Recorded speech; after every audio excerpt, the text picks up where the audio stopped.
नमस्कार दोस्तों। सबसे पहले हम आपका स्वागत करते हैं कैरियर मेकर इंस्टीट्यूट। फिर हम हाजिर हैं हिंदी का एक नया प्रश्न पत्र लेकर के। आपको जैसा मालूम है कि हम एसएससी जीडी की पिछले वर्ष के प्रश्न पत्र का विश्लेषण कर रहे हैं।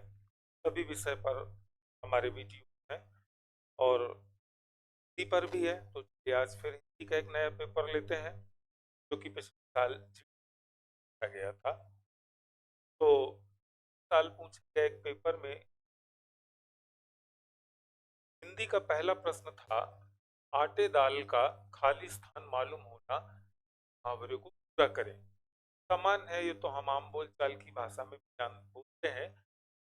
आटे दाल का रुपया पैसा रंग, ये तो नहीं, आटे दाल का भाव ये बोलते हैं सामान्य रूप।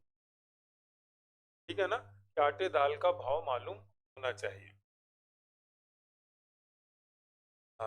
आटे दाल का भाव होना मालूम होना चाहिए, जैसे मतलब जो वास्तविक जिंदगी है उसके बारे में भी हमें पता चलना चाहिए। ये एक तरह से मुहावरे में भी प्रयोग किया जाता है। हमारा दूसरा प्रश्न है कि अभी बहुत बातें ना है, उपरोक्त वाक्य के भाग में अशुद्धि है। चार ऑप्शन, बातें ना है, अभी, बहुत। तो कहाँ पर अशुद्धि है ये बताना है, तो इस पर अशुद्धि है, लिखना है। तो मुझे अभी बहुत बातें सीखना है की जगह मुझे अभी बहुत बातें सीखनी है, ये सही होगा। ठीक है। अगला प्रश्न है, ऐसे साहित्य के रचयिता अधिक मात्रा में व्याप्त हैं, वाक्य में रेखांकित भाग को विकल्प से चुनकर प्रतिस्थापित करें। ठीक है, तो यहाँ पर दिया है अधिक मात्रा में व्याप्त है और यहाँ पर ऐसे साहित्य के रचयिता, तो ध्यान रहे कि रचयिता माने लेखक, कवि। तो जो काउंटेबल होता है, जिनको हम गिन सकते हैं, संख्या शब्द का प्रयोग, मात्रा का, मात्रा शब्द का प्रयोग उनमें करते हैं जो अनकाउंटेबल चीजें होती हैं, जिनको हम गिन नहीं सकते, जैसे गेहूं, चावल, पानी, तेल इत्यादि। तो यहीं पर अशुद्धि है कि ऐसे साहित्य की रचयिता अधिक मात्रा में ना होकर के अधिक संख्या में होना चाहिए। ये सही उत्तर होगा उसका। ठीक है ना, कि अधिक संख्या में व्याप्त है। ठीक है।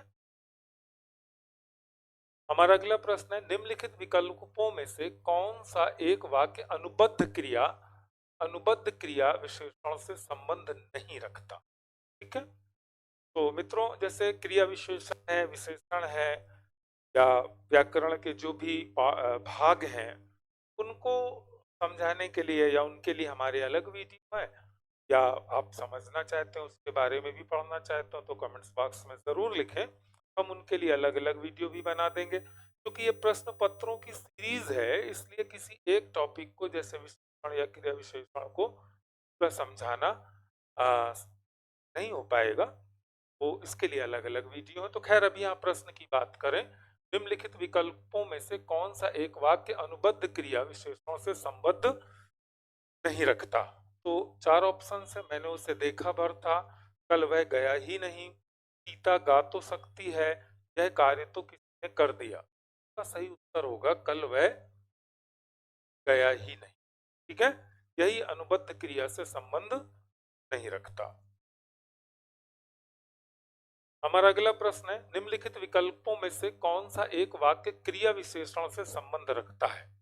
क्रिया विशेषण वह शब्द होता है जो किसी क्रिया की विशेषता बताता है। जैसे उदाहरण के लिए मैं पहले विशेषण की बात कर लूं, जैसे राम काला है, तो राम संज्ञा है, काला उसकी विशेषता है, तो ये विशेषण है। राम अच्छा खेलता है, तो खेलना उसकी क्रिया है, अच्छा उसकी विशेषता है, तो अच्छा शब्द क्रिया विशेषण है। इसी तरह इसमें भी देखें, घोड़ा बहुत तेज दौड़ता है, तो दौड़ना तो क्रिया हो गई, उसकी विशेषता हो गई बहुत तेज। तो निम्नलिखित विकल्पों में से कौन सा एक वाक्य क्रिया विशेषण से संबंध रखता, तो यही है एक वाक्य जो क्रिया विशेषण से संबंध रखता है, बाकी नहीं रखते। देखें आप, बच्चा रोता है, बच्चा संज्ञा है, रोता है क्रिया है, मोहन क्रिया है, हंसता क्रिया है, सोहन संज्ञा है, सोता क्रिया है, विशेषण नहीं है। यही एक वाक्य है जिसमें क्रिया के साथ साथ उसके साथ विशेषण लगा हुआ है, क्रिया विशेषण। हमारा अगला प्रश्न है, दांतों तले उंगली दबाना मुहावरे का उचित अर्थ क्या है? बहुत भूख लगना, खीस काढ़ना माने जिसको हम सामान्य बोली में कहते हैं खीस पूरना, काढ़ना माने हंसना, दांतें निकालना तो नहीं होगा। उंगली में दर्द होना ये भी नहीं होगा। चकित होना, दांतों तले उंगलियां दबाना मतलब चकित होना, आश्चर्यचकित हो जाना। किसी चीज को हम देख कर कितने आश्चर्यचकित हो जाते हैं तो हम मुहावरे की भाषा में कहते हैं कि उसने दांतों तले उंगलियां दबा दी, मैंने दबा दी। हमारा अगला प्रश्न है, निम्न वाक्यांश के लिए एक शब्द का चयन कीजिए जिसका जन्म बाद में हुआ हो। जिसका जन्म बाद में हुआ हो, इसका एक शब्द बताना है। जैसे पहला है अन्या, ये तो नहीं होगा। अनुज, तनुज, अतुल, 4 ऑप्शन हमारे पास अन्य मिला करके, तो अनुज। अनुज का मतलब होता है जो बाद में, और अग्रज का मतलब होता है जिसका जन्म पहले हुआ हो, ठीक है ना। तो उसे हम आ, अग्रज कहते हैं, जिसका जन्म बाद में हुआ है उसे हम अनुज कहते हैं, ठीक है ना। तो अनुज इसका सही उत्तर होगा। हमारा अगला प्रश्न है, निम्नलिखित वाक्य में रिक्त स्थान की पूर्ति उचित एकार्थी शब्द के द्वारा करें। खाली स्थान का प्रकोप सब कुछ उखाड़ देता है, जबकि खाली स्थान का प्रकोप सब कुछ जला देता है। तो अगर यहाँ पर देखें, खाली स्थान का प्रकोप सब कुछ मतलब उखाड़ देता है। क्या उखाड़ देता है सब कुछ? जैसे प्रचंड आंधियां, तूफान, हवा। तो यहाँ पर सुंदर तेज नहीं होगा, अग्नि नहीं होगा, अनिल अनल ये बिल्कुल सही शब्द है। अनिल माने होता है हवा और अनल माने होता है आग, ठीक है ना। तो अनिल का प्रकोप सब कुछ उखाड़ देता है, जबकि अनल का प्रकोप सब कुछ जला देता है, ठीक है ना। अनिल का मतलब होता है हवा का प्रकोप सब कुछ उखाड़ देता है, जबकि अनल माने आग का प्रकोप सब कुछ जला देता है। तो सही उत्तर ये होगा, अनिल अनल। हमारा अगला प्रश्न है, नीचे दिए वाक्यांश के लिए उचित शब्द दिए गए विकल्पों में से चुनिए जिसके पास पहुंचा ना जा सके।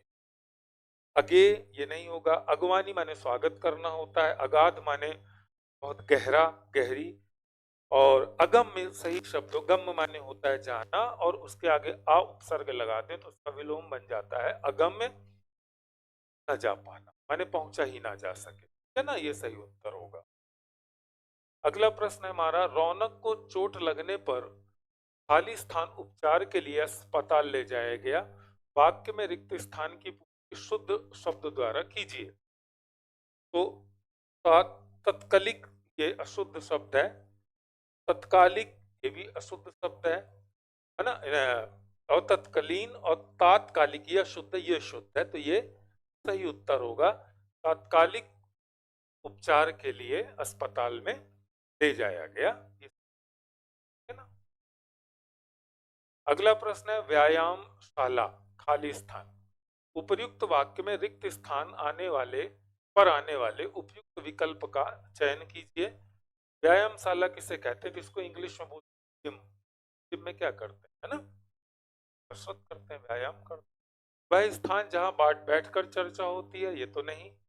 वह स्थान जहां व्यायाम किया जाता है उसी को हम व्यायामशाला कहते हैं। सामान्य सा प्रश्न है, तो जान सकते हैं। दिवारात्रि का निम्न में से कौन सा समानार्थी शब्द दिए गए वाक्य में रिक्त स्थान पर प्रयुक्त हो सकता है? दिवारात्रि दिन और रात। महाशिवरात्रि के समय लोग खाली स्थान जागते रहते हैं, तो भरपेट नहीं, दिन रात का तो नहीं होगा। निर्जल, ये भी। अहर्निश जो शब्द है ये बिल्कुल सही शब्द है। अहर्निश का मतलब होता है दिन रात या दिवारात्रि। तो महाशिवरात्रि के समय लोग अहर्निश जागते हैं। ये अगला प्रश्न है, निम्न वाक्य में रेखांकित अंश के स्थान पर सबसे उपयुक्त शब्द का चयन विकल्पों से कीजिए। इंदिरा गांधी भारत की राजनेता थी। ध्यान रहे, इंदिरा गांधी स्त्रीलिंग शब्द है, ये स्त्री थी, वो का नाम भी स्त्रीलिंग है, वो स्त्री। तो स्त्रीलिंग के लिए राजनेता शब्द का प्रयोग नहीं किया जाता, ये पुरुष के लिए किया जाता है। इंदिरा गांधी भारत की राजनेत्री थी, ये सही शब्द है। वो अभिनेत्री, राजकुमारी भी नहीं, नेता भी नहीं।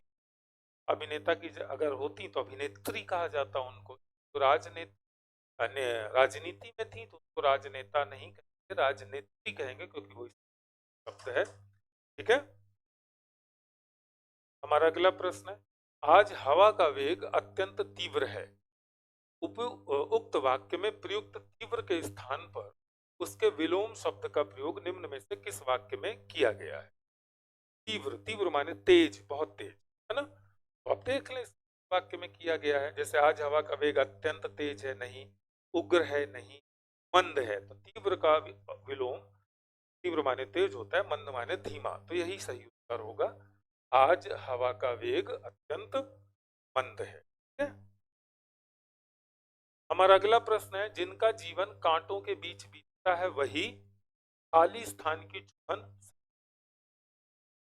कांटों के बीच बीतता है, तो कांटों का सीधा पर्यायवाची बाण नहीं होता, सर नहीं होता, सर माने भी बाण होता है। कील भी नहीं होगा, शूल, शूल सही शब्द है। ठीक है ना। शूल की चुभन सह सकते हैं। ठीक है। हमारा अगला प्रश्न है, जो कि एक गद्यांश होता है। निम्नलिखित गद्यांश को में कुछ शब्दों को हटा दिया गया है। दिए गए विकल्पों की सहायता से रिक्त स्थानों की पूर्ति कीजिए। प्रत्येक संख्या के लिए सबसे उपयुक्त विकल्प का चयन कीजिए। बच्चों का अपहरण करना, उन्हें बेचना अथवा उनसे जबरदस्ती मजदूरी कराना खाली स्थान अपराध है। तो क्या दयनीय, दंडनीय, विफल या स्वाभाविक है? दंडनीय अपराध है, यहाँ पर भरेंगे दंडनीय। सरकार द्वारा इस संबंध में खाली स्थान, देखते हैं दूसरा विकल्प क्या है। पुस्तकें, समय, कानून, विचार, क्या बनाया गया? पहले में हमने भरा था दंडनीय, दूसरे में भरेंगे इस संबंध में कानून बनाए गए, है ना। किंतु उनके क्रियान्वयन का खाली स्थान अन्य सरकारी संगठनों पर है। तो देखें तीसरा ऑप्शन क्या है। अभ्यस्त, उत्तरदायित्व, अहित और संबंध। तो क्रियान्वयन का क्या होगा? उत्तरदायित्व, है ना। तो उत्तरदायित्व और होगा तीसरा ऑप्शन। फिर है, भारत में 5 से 15 वर्ष तक के, चौथा देखें जरा क्या है। बाल, है ना। श्रमिक, बाल, बड़े, मेहनती। 5 से 15 वर्ष तक के श्रमिक मजदूर तो नहीं होगा, क्योंकि श्रमिक माने ही मजदूर, बाल मजदूर बच्चों से संबंधित करते हैं ना। इसमें हमने भरा था उत्तरदायित्व, है ना। और हमने भरा था बाल, भरा था, सॉरी क्षमा, बाल नहीं, हमने पढ़ा नहीं।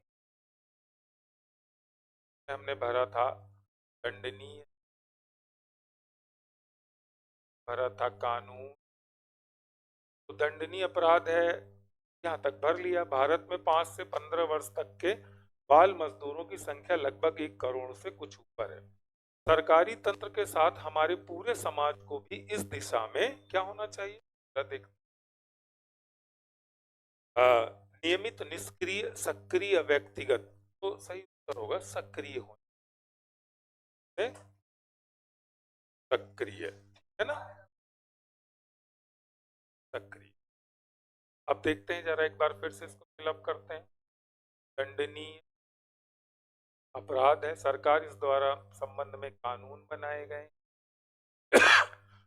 क्रियान्वयन का उत्तरदायित्व, है ना। और अन्य भारत में 5 से वर्ष तक के बाल मजदूर की, अब ये तुम्हारा अपना जो गद्यांश है वो फिलअप हो गया। और यही है। तो मित्रों, हमारा वीडियो आपको कैसा लगता है? जैसा कि हम अपने हर वीडियो के आखिरी में कमेंट्स बॉक्स में बताएं। हमारे सारे वीडियो मैथ, रीजनिंग के भी प्रश्न पत्रों का विश्लेषण किया जा रहा है, आप उसे जरूर देखें। कमेंट्स में कमेंट्स करें, आपको किस विषय पर वीडियो चाहिए, हमारे वीडियो कैसे लगते हैं, लाइक करें। मिलते हैं एक नए वीडियो के साथ, तब तक के लिए नमस्कार।